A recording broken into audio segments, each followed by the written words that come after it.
the globalization of anime and the current community that we've built, we're seeing a lot of various races within our favorite anime shows, one of them being black people. This is a beautiful thing.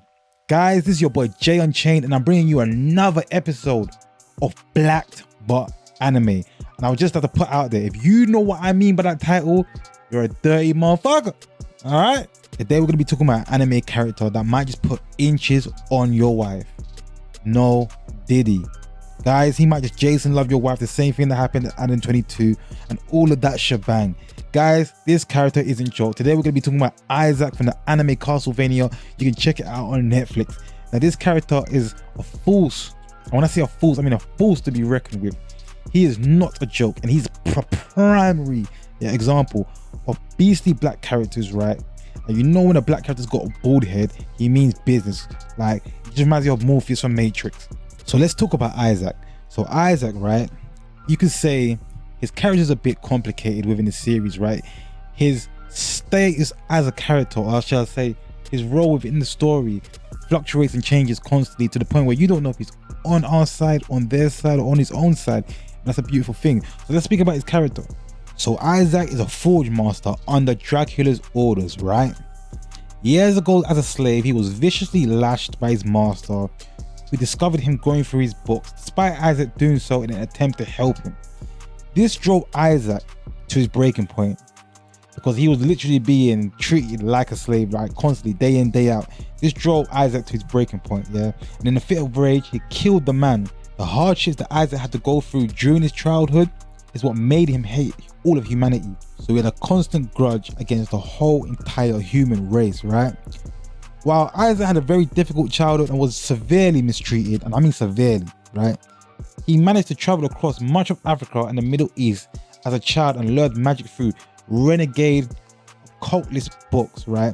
And this is where he's learned to be a forge master for the series. And I don't want to get too much into what a forge master is. You lot definitely got to watch it yourself, and I don't want to give it away, right? But I'm just letting you know, this man will put a hammer to your backside, literally. For example, he can control the flow of magic, right? Also, he does necromancy, so he can bring back monsters from the dead. He can bring back demons from the dead, life from the dead.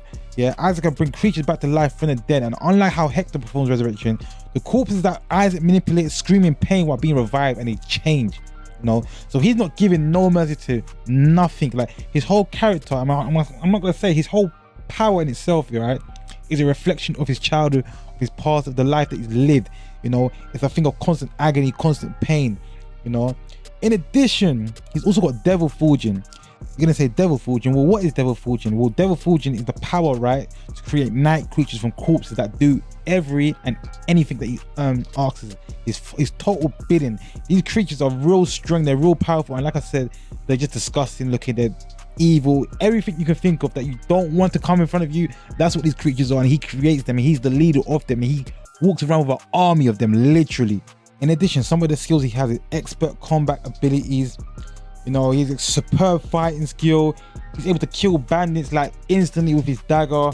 Like, he's not someone, to be fucked with. Literally, this character is not a joke, right? He's got knife mastery. Like, his total character, right, is very loyal, very self-serving, but he also doesn't mind to serve his master and complete his goals, complete Dracula's goals, right? But his character doesn't need anybody. He's been alone since he was young. He's been alone his entire life.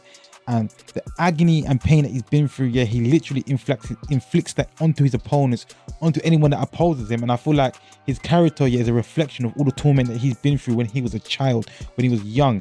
And he just channels that power and that misery into his fighting style. So anytime he does get into hand-to-hand combat or any sort of combat, he's on a thing of he's trying to overpower his opponent constantly. It's not about wits and being smart, although he is. It's about completely overpowering his opponent, completely shattering them and kill them instantly. This guy is not something to be played with, right? He might just take your wife, he might just take your girl, shit, he might just take you. No Diddy. Yeah, guys, this guy is not something to be played with. And I feel like everyone should dive into his character further. I don't want to give too much information on his character. You lot gotta go on Netflix, watch Castlevania, right? The whole series is fire, whole series is serious. I feel like we gotta do something like this. But anyways, catch me on the next one. This is Jay Unchained. Make sure you subscribe, show me some love, and yeah, man, This is anime, but black.